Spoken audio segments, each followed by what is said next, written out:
it leaves them in a place where people queue up.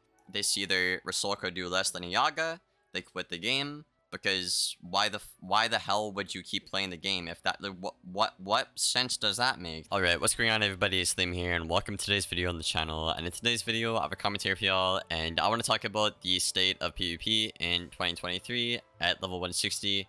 That is a mouthful, holy crap.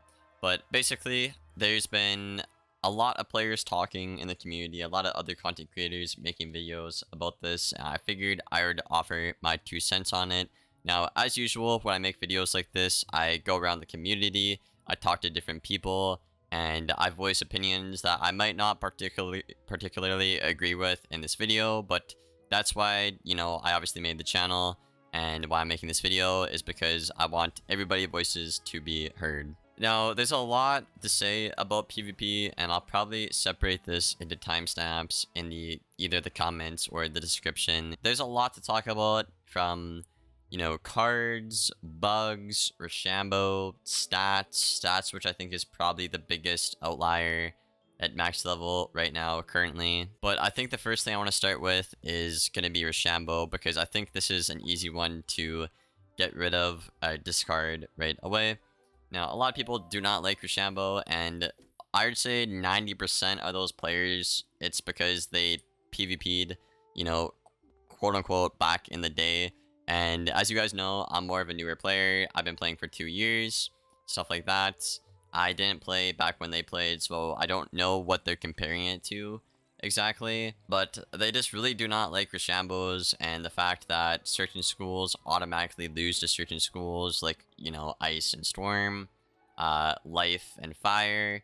I agree with that part of their Roshambo. I don't believe that if you get a hard counter matchup, you should automatically lose. I think there should always be, you know, chances to win even if you are at the severe disadvantage. But I don't think it should be borderline impossible like it kinda is right now in the current state of PvP. Now for the Roshambo wheel and cards itself, it's a change from what it was in the past. Obviously, what school counters what school is good against what school, obviously.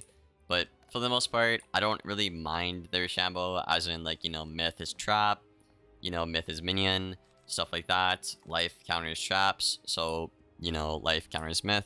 I don't mind that. It's relatively simple once you start to understand things and look at the cards and understand the counters. I think a lot of players' issue with Roshambo is how impactful and how much impact it can have on the match, you know? Like, if I send a random fuel on a myth, for example, here, and then a life turns that into 355 blades, I'm getting 2-shotted through a shield by the weakest school in the game, you know? So I think a lot of players just don't like how impactful the Roshambo is on PvP.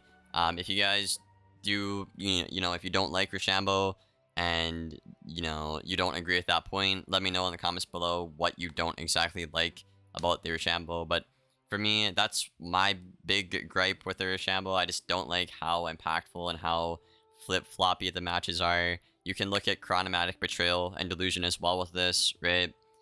40 buff is pretty big. We did need better shield counters, that is a fact, and we got it.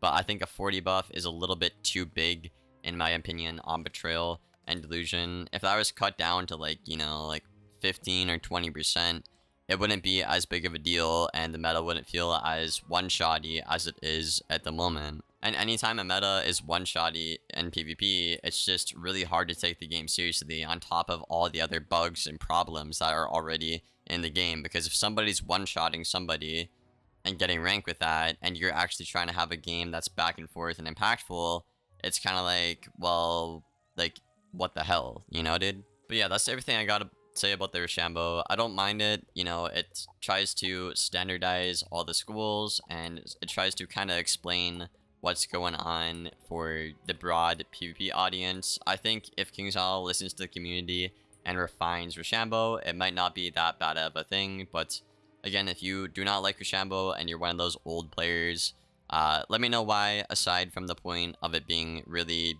swingy and having a big effect on the match. Next up, I want to talk about stats. Now, this has been a problem plaguing the game at max level ever since the Lemuria gear audit hit. Now, from the ground up, this gear audit just how it's set up right now, it will always benefit the defensive schools because of how stats work in the current function of PvP. Offensive schools don't get enough resist, and defensive schools get too much resist and too much pierce and too much damage. So what happens is resist is king, and defensive schools have so much health, obviously because DPP, but what that allows the defensive schools to do is hit as hard as schools like, you know, Storm and Fire, but they don't have to fizzle like Storm and Fire or pip fail like Storm and Fire. Not to mention, the margin for error is obviously a lot more minimal on the lower HP schools, so it's a lot better and more room for error on the higher HP schools. But most importantly about this point, it highlights the two schools that get affected by it the most, which is Storm and Fire.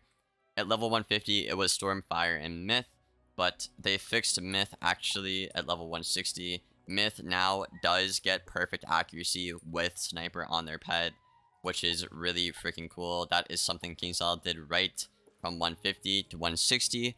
However, the other two schools, Fire and Storm, do not get anywhere near perfect accuracy, even with running and giving up a whole talent. So you're losing 7% damage here, right? You're losing health, resist, you're losing damage in some cases as well because of how the gear audit is obviously how it functions essentially on a Storm and Fire. And what this results in is crazy variables, like where you see a double buffed Yaga do 2,000 more damage than a double buffed Storm Shad, you know?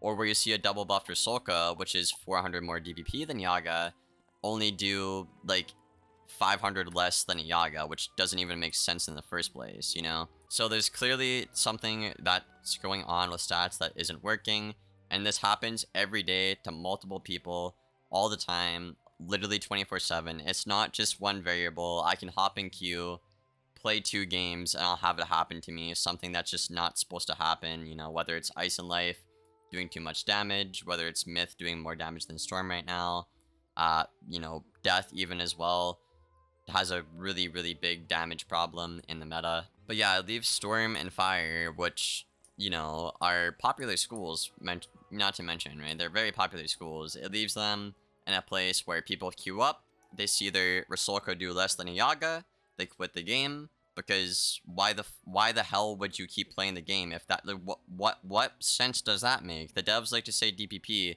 but you send a Rusalka, an open Rusalka and an open Yaga, and they do literally the exact same damage, but the Myth has more health. So what the hell, right? It's just like, what the hell? The devs clearly, what is here isn't working, and there's so many examples of this, and I think I'll have like a YouTube short or a clip in this video or something like that where I'll post the evidence where a double buffed Myth hit does way more than a double buffed Storm Shad, which is absolutely mental. But yeah, basically the point is here, Storm and Fire give up the most to not even do damage in the first place, to not even win trades in the first place. They're already having less health, they're already fizzling, they're already, you know, pip failing, on top of even sometimes losing trades when they obviously have higher DPP because of how stats are functioned, right? A lot of Storms and some Fires I've seen are still using gear from 20 to 30 levels ago, which is just stupid because KingsIsle, with their new gear audit here, they cannot make a robe that is good enough for Storm and Fire to upgrade to, right?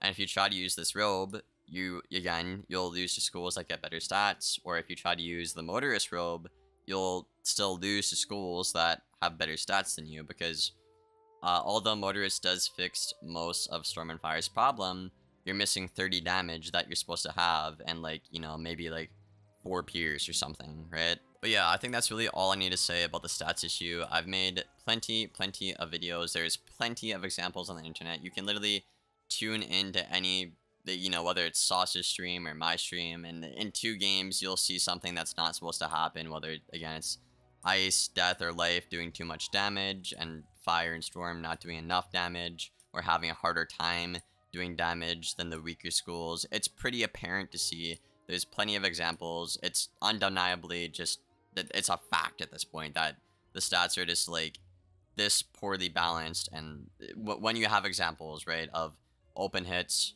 doing the same as open hits, but one school has more health, it doesn't make any sense, right? Now, for my next point, I want to bring up cards in the meta, like, you know, Scales. I'm talking about Colossus. I feel like those are the two cards that affect the game the most right now.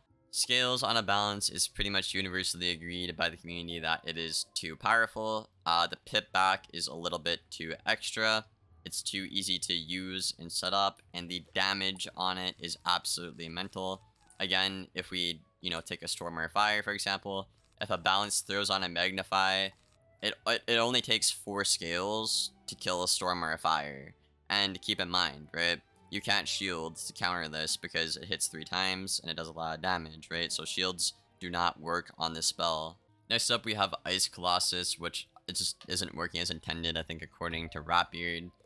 So basically what Ice Colossus does is it takes 3 shields off of you, it puts 3 feints on your opponent, and then it does like 600 damage, which is really freaking good considering you're an ice. So what this allows you to do is do more damage than you're supposed to on an ice, and then also combo out of this. So the amount of offensive pressure you get on an ice is just way too much and way too ludicrous. Again, I've had matches where I've played storms that are ice warded and I've hit them through shields as an ice and they've gotten 2-shotted.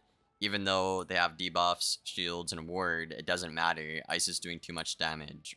How this card is supposed to work is it's supposed to hit and then clear 3 shields and then put 3 feints on the opponent after the Colossus hit happens. So it's still a ridiculous amount of pressure, but it's not gonna like do half your health on the first hit. I believe when this gets audited, I'd really like to see this card be nerfed by a lot with the percentage, and I would like to see it work as intended. Again, as in like it puts the traps on after the hits, basically. Another big issue we have right now is healing. Now, a lot of players have started set for healing, which is, I mean, it works pretty good, right? Like I pack counters on my ice, and I do really good against life. I beat Jades with obviously the new Colossus and stuff like that. I've even beat Jades on my balance as well, but balance is obviously really good because scales, so it doesn't really mean very much, but I have beaten them, and you know, if you pack a couple counters, it's not bad.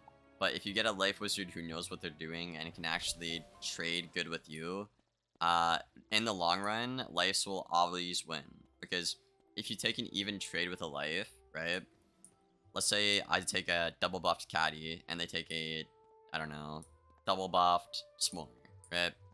I'm healing probably about, I'd say, you know, a quarter to half of that s'more off, right? Each time. And if that fire counters that overtime, right? That life has like a free a turn or two to do even more damage to the fire who is already having a problem with their stats. So I think the amount of tempo and the amount of healing that life gets off of like a hit and heal is just slightly too much in my opinion. I think this goes for Storm as well. I think cards like Dark and Stormy on a Storm are way too good. I think it provides too much heal, especially on a school like Storm. I don't get why Dark and Stormy is so much healing. I think it's kind of dumb in my opinion. But yeah, I think hit and heals are just too swingy again, too impactful, too hard to counter. And then cards like Dryad as well, which you basically can't really do much against if you're a weaker school. And again, the life player is good. It's just too much. It's too much burst healing, and hidden heals are too swingy. Now, a good thing I want to bring up in this video, because it's been relatively negative, is we got out of the shield gambit meta. I mean, you can still kind of set up a shield gambit if you play smart and you're a good player, and depending on the matchup. But you can counter shields a lot easier now than you could before. One thing I will say about that, though, is I would really wish TC, Betrayal, and Delusion did not stack, because, again, that contributes to a very one-shotty and swingy meta in the game right now. Lastly, I want to bring up bugs and cheating. The first thing I'll bring up, I guess, is bugs. There's still the rounding error in the game. It is not as impactful as it was like last year, but it's very minor. Like every time I get hit, if I get hit by a Triton, let's say it does 3k, right? My health might jump up by 100 or you know, below 100, right? Now, for a lot of players, when the game's getting really intense at the end, they obviously want to click fast as well, because you don't want you don't want your opponent to get a card that they want or stuff like that. So clicking fast is obviously really good to do. So my point is, a lot of people will just look at the damage it does on their head and then like do their cards and click fast. But with the rounding error, again, in those, you know, tight, intense situations, you might not have the time to just like glance over and check your health bar, because you're so worried about, you know, playing well and cycling well and making sure your opponent doesn't get what they need, essentially. And then the last point I want to bring up here is the cheating that goes on in the arena. Now, obviously, when I'm talking about cheating, I'm talking about, you know, whether it's Q sniping, I'm talking about like literal exploiting, I'm talking about stream sniping, stuff like that, or people that literally DDoS you when you're in a game with them. That's the stuff I'm talking about when I say cheating. This has been a very apparent problem with Wiz for a long time now. I believe the developers are starting to take things a little bit more seriously, which is nice to see, but it's really demoralizing as both a player and a content creator to see about half of the first page, maybe even 70% of the first page, be people that literally cheat in the game right now. I think stuff like that just really takes away from the game and de-incentivizes players to even want to keep on PvPing. On top of all these issues, right? You see the cheaters, you see your Ahsoka do less than a Yaga, you know, you die to some bug or exploit. You just really do not want a PvP. And that on top of, you know, a very stale meta, not a lot of updates, not a lot of reasons to PvP because the rewards have not been updated. It just really creates an environment where most of the players just want to quit in the game right now, and a lot of players have, right? Again, look at Storm and Fire, 2 out of 3 of the most popular schools, I believe.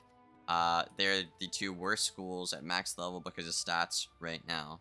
And you don't see any Storms or Fires playing the game right now because they are so bad, and it's so apparent that you don't do damage on those schools compared to the weaker schools.